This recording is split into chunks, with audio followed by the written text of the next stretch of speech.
+1 seat പ്രതിസന്ധിയിൽ ന്യായീകരണവുമായി പൊതുവിദ്യാഭ്യാസ മന്ത്രി വി ശിവൻകുട്ടി. മലപ്പുറത്ത് 2954 സീറ്റുകൾ മാത്രമാണ് കുറവെന്ന് മന്ത്രി പറഞ്ഞു. അൺഎയ്ഡഡ് ഒഴികെ 11,083 സീറ്റുകൾ ജില്ലയിൽ ഒഴിവുണ്ട്. 2 അലോട്ട്മെൻറ്റ് കൂടി ബാക്കിയുണ്ട്. +1 പ്രവേശനത്തിൻ്റെ പേരിൽ നടക്കുന്ന സമരം രാഷ്ട്രീയ പ്രേരിതമാണെന്നും മന്ത്രി വ്യക്തമാക്കി. എന്ന് പറഞ്ഞാൽ അതിൽ കള്ളം പറയാൻ വേണ്ടി പറ്റില്ലല്ലോ. എവിടെയെങ്കിലും എന്തെങ്കിലും ബുദ്ധിമുട്ടുണ്ടാവണമെങ്കിൽ നമുക്ക് ചർച്ച ചെയ്ത് കൂട്ടായി ആ പ്രശ്നം പരിഹാരം കാണുന്നതിന് വേണ്ടി നമുക്ക് പരിശ്രമിക്കാം. മലപ്പുറം RDDA പൂട്ടിയിട്ടു. MSFR ഓഫീസ് നശിപ്പിച്ചു. 10,000 രൂപയുടെ നാശനഷ്ടം ഉണ്ടാക്കി. അവർ ജാമ്യത്തിൽ ഇറങ്ങിയ ശേഷം ഇന്നലെയും ഈ നടപടി തുടരുന്നതിന് വേണ്ടി തയ്യാറായി. വളരെ ശാന്തമായും അതുപോലെ കൃത്യതയോടുകൂടിയും പൊതുവിദ്യാഭ്യാസത്തിൻ്റെ പ്രവർത്തനം മുന്നോട്ട് പോവുകയാണ്.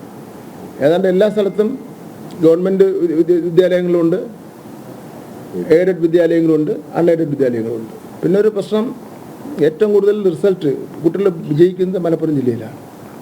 ഏറ്റവും കൂടുതൽ A+ ഉണ്ടാകുന്നത് മലപ്പുറം ജില്ലയിലാണ്. അപ്പോൾ ഞാൻ ഈ നേരത്തെ ചോദിച്ചതുപോലെ A+ കിട്ടിയ കുട്ടിക്ക് ഒരു അഡ്മിഷൻ കിട്ടിയില്ലെങ്കിൽ, ഒരു കുട്ടി കിട്ടിയില്ലെങ്കിൽ തന്നെ അതൊരു വലിയ പ്രശ്നമാണ്. നമുക്ക് അതിന് ആ കാര്യത്തിൽ എങ്ങനെയാണ് നമുക്കൊരു പരിഹാരം കാണാൻ കഴിയുമെന്ന് സംബന്ധിച്ചിടത്തോളം നമുക്ക് അതിൻ്റെ വിദഗ്ധന്മാരായിട്ടൊന്ന് ആലോചിക്കേണ്ടതായിട്ടുണ്ട്.